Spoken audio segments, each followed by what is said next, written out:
He looked me dead in the eye across the crowd of executives and clients, photographers lingering nearby, and said with a smirk that cut deeper than anything I expected that night, "You are pathetic."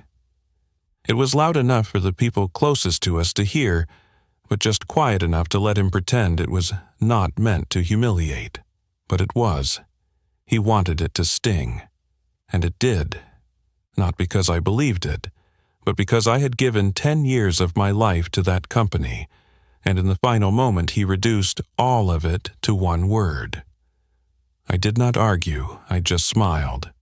A calm, practiced smile that I had worn more times than I could count in that building. I handed him the gift, a small black box, polished, no ribbon, nothing flashy, just something simple, something that would outlast the noise of that night. They thought the celebration was about them. They thought I was finished. My name is Thomas Ward, and this is the story of how I got fired, humiliated at my own product launch, and how the gift I gave at the end of that night changed everything. It started 6 months earlier. I had been overseeing what was arguably the most ambitious product initiative our firm had attempted in the last 5 years. It was not just mine, of course. No product in a real company ever is, but I was the one who pushed for it, who convinced the board to allocate budget, who kept the dev teams and the engineers motivated when deadlines were tight and direction shifted almost monthly. Back then, I was Director of Product Strategy. That title, like most, sounded a lot grander than it felt. The reality was, I worked more weekends than I took off, replied to more Slack threads than I would admit, and spent too many nights awake running through possible failure points that no one else wanted to think about. I did it because I believed in what we were building. I believed in the people building it with me. The idea was simple: a cloud-based operations suite tailored to mid-size logistics companies. Not flashy, not market-disrupting, but solid, profitable, scale-ready. We saw an underserved market that could be captured if we moved before the larger players noticed. I built the pitch deck myself. No agency, no consultants. I knew the audience. I knew what mattered to them: return on investment, time to deploy, low churn. I spent 3 weeks shaping that narrative, cross-checking real use case simulations with our data teams, validating pricing models with our finance department. When I presented it to the executive board, I did not rely on drama or theatrics. I just showed them the numbers and the path. They approved the pilot the same day.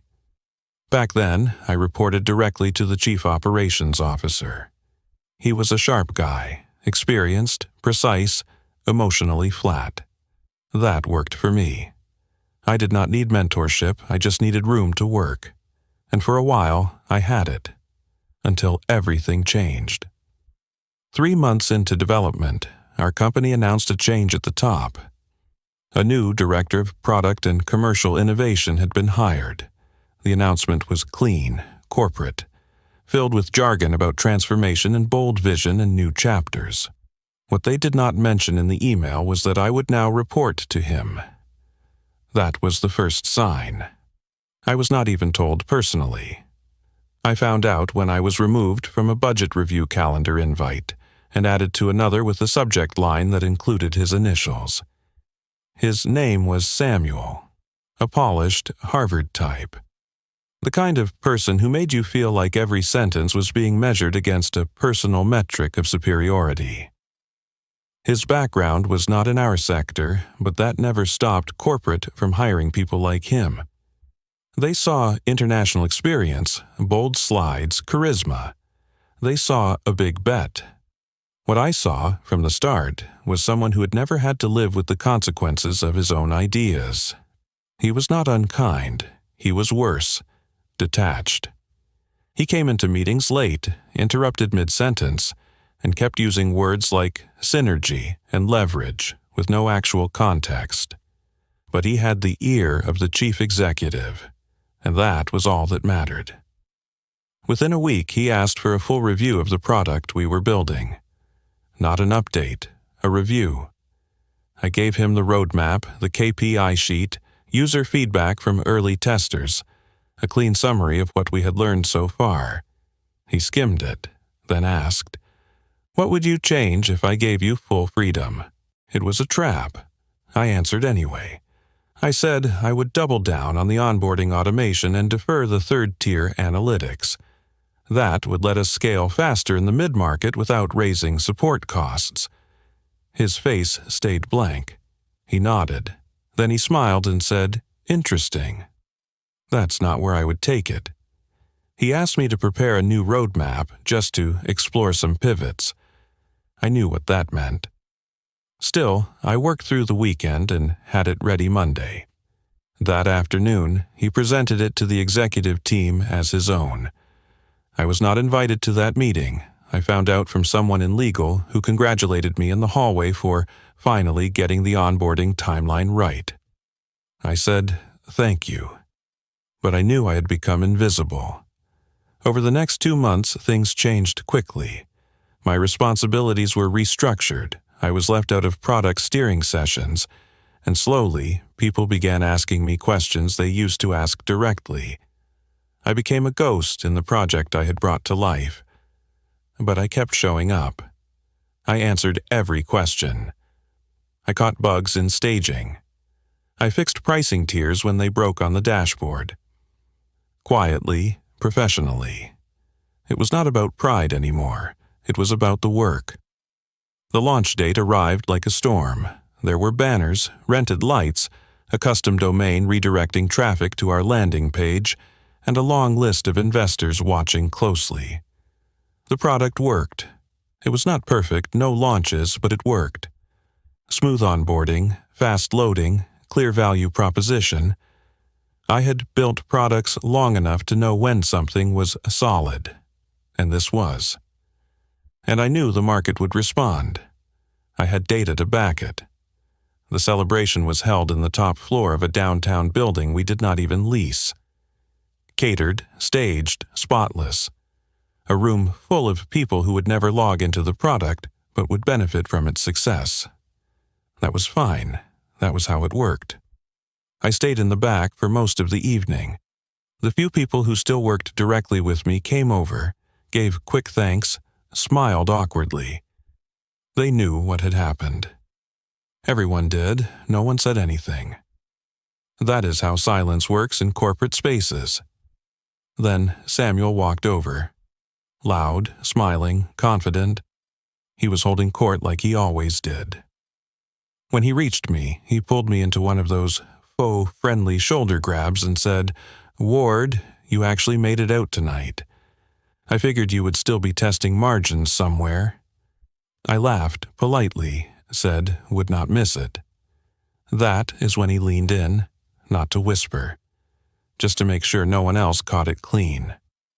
"You know what your problem is," he said, eyes scanning the room for an audience.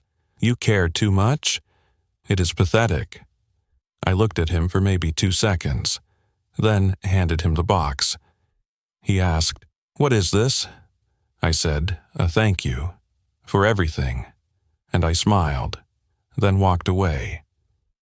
He did not open it then. He was too caught up in the attention. I did not expect him to.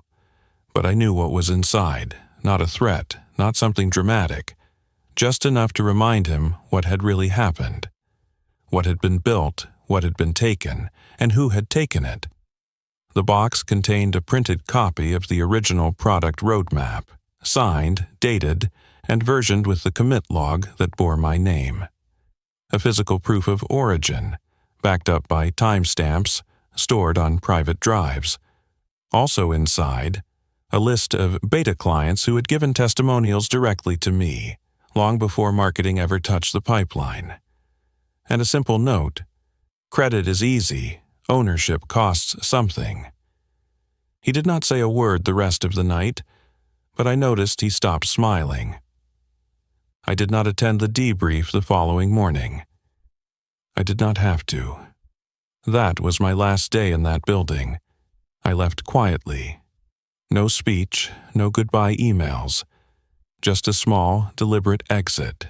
By the time I got home that night, I had already received 2 messages from people who had been in the room. Not colleagues, former colleagues.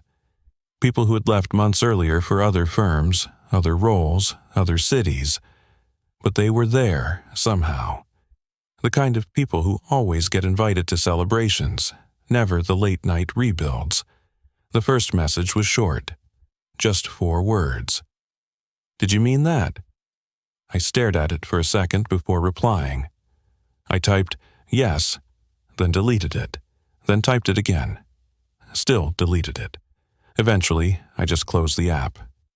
The second message came an hour later, long after midnight. "That box, I think it landed harder than anyone expected. Call me." I did not right away. I knew what that meant. I knew the performance was over, and now we were in the part no one prepared for, the quiet fallout, where reputation meets reality. The next morning, my exit was already circulating. I had not posted anything, had not said a word, but people were talking.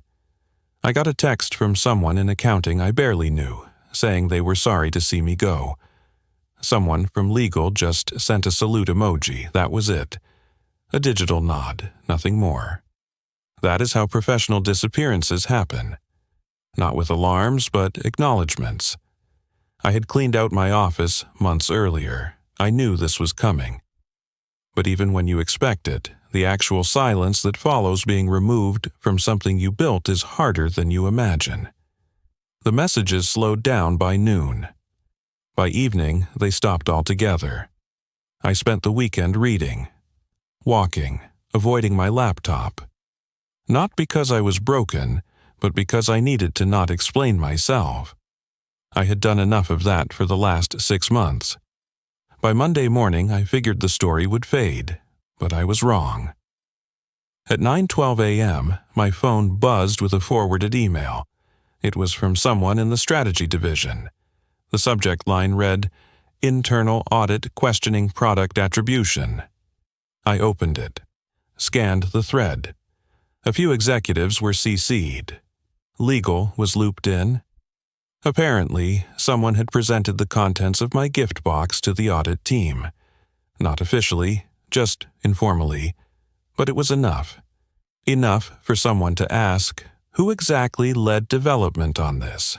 That word, led, again. Even now, it made me pause. I never chased credit, but I was not about to be erased either.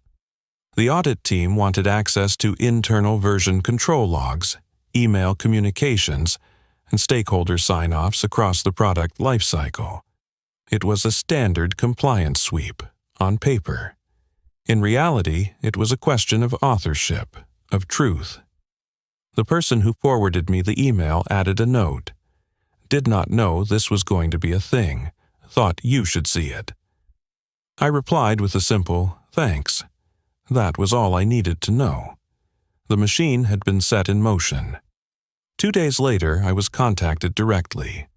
Not from the company, of course not, but from one of the investors. A partner at a mid-size private equity firm that had contributed to our Series D round. He wanted to chat. Said he had always appreciated my straightforward nature. That he admired the product. That it was a clean execution. Then came the part I had expected. He asked if I would be willing to walk him through the early development process. Off the record, he said. I agreed. We met in a coffee shop uptown, neutral territory. He came prepared, with a notebook, not a laptop. He listened more than he spoke. I told him what he needed to know. How the idea had originated, how the market analysis was structured, what had been tested, what had been ignored. I never mentioned names, I never accused. I did not have to. He knew the rest. When I finished, he asked me a question I had not been asked in years. Would you ever rebuild this for someone else? I smiled. No, I said, but I might build something better. He nodded, said nothing else. That was the end of that conversation. But I knew what he was really asking. He wanted to know if I was still in the game, if I had more to offer, if I was still dangerous. By the end of that week, 3 more firms had reached out. 2 were competitors. 1 was a consulting firm that wanted to collaborate on future product advisory boards. I was polite. I declined. I was not interested in revenge. I was interested in control. Meanwhile, things at the company were unraveling slowly. Not in headlines or lawsuits, but in hallway conversations, in calendar reshuffling, in silence. A few team members who had once worked directly under me began to quietly leave. Not all at once, just one by one. A resignation here, a personal move there. Each one felt like another thread pulled from the fabric. Samuel, of course, stayed for a while, but something had shifted. The story he told, the version of events that placed him at the center, was no longer airtight. Too many people had seen too much. The truth, once exposed, has a habit of echoing in corners you cannot control. A month after the launch, I heard he had been reassigned. Officially, it was a strategic transition to focus on broader innovation initiatives. Unofficially, it was a step down.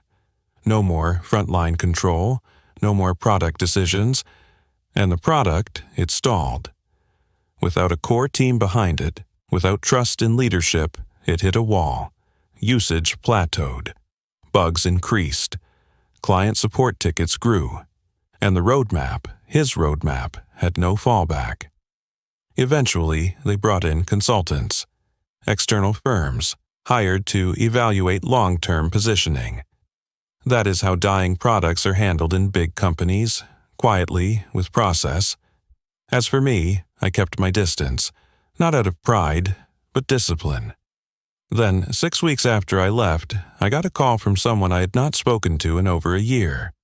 She used to run operations for one of our logistics beta clients. She was sharp, tactical, no time for fluff. She asked if I was available, said her new employer was looking to build something adjacent to what we had developed. They wanted someone who understood both the tech and the terrain. I told her I would think about it. I did not say yes. Not immediately. I was not done being quiet. What people never understand about exits is this. The real impact does not show up the next day. It shows up in the weeks after, when you are no longer there to fill the cracks, to hold the shape, to absorb the chaos. And the gift I left? It was not a threat, it was a mirror. It showed them exactly what they had done and who they had overlooked.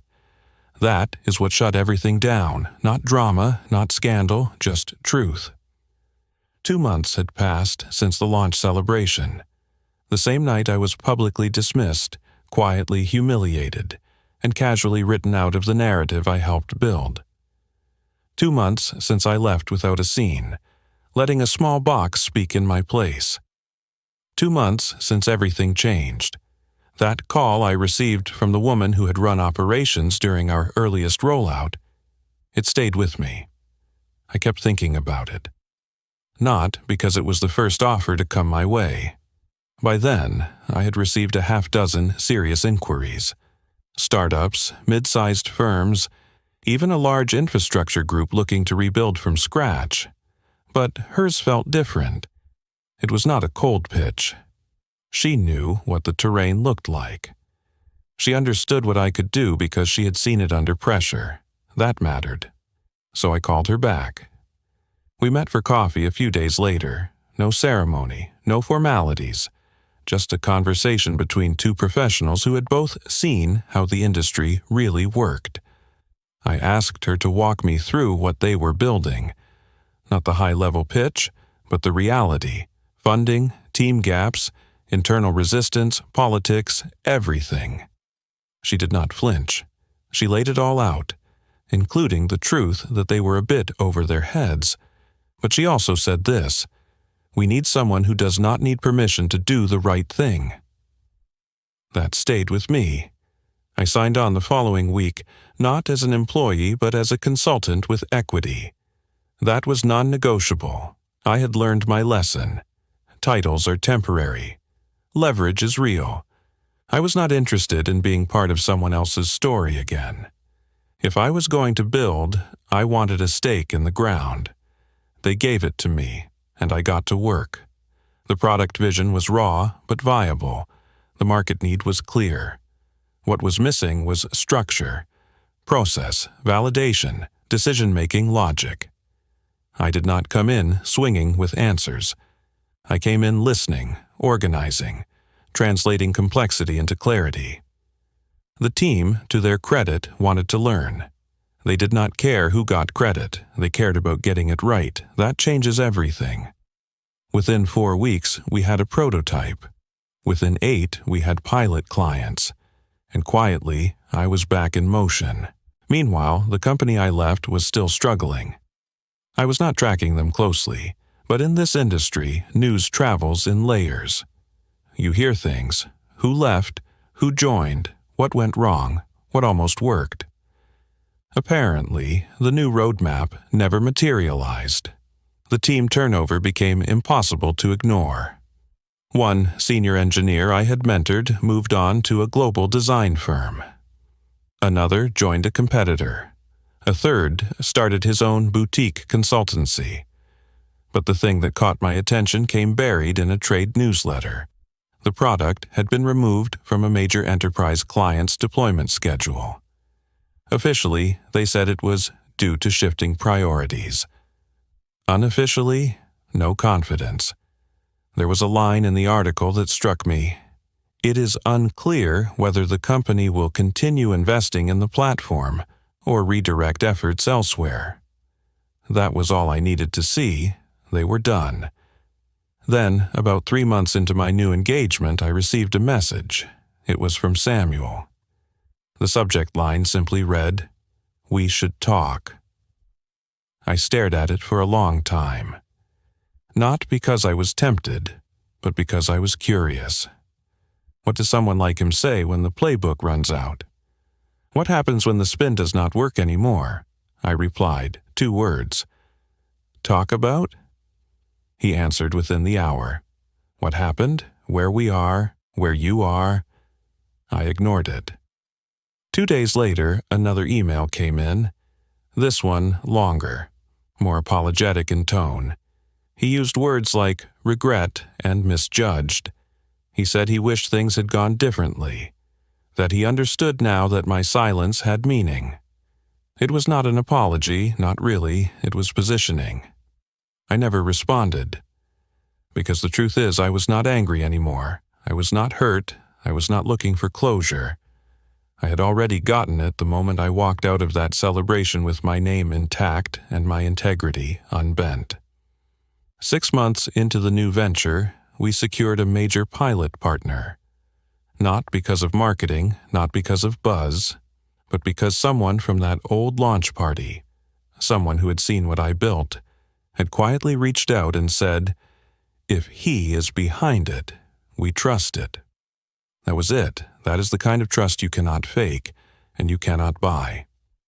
It is earned day by day, line by line, decision by decision. We launched our platform in Q2.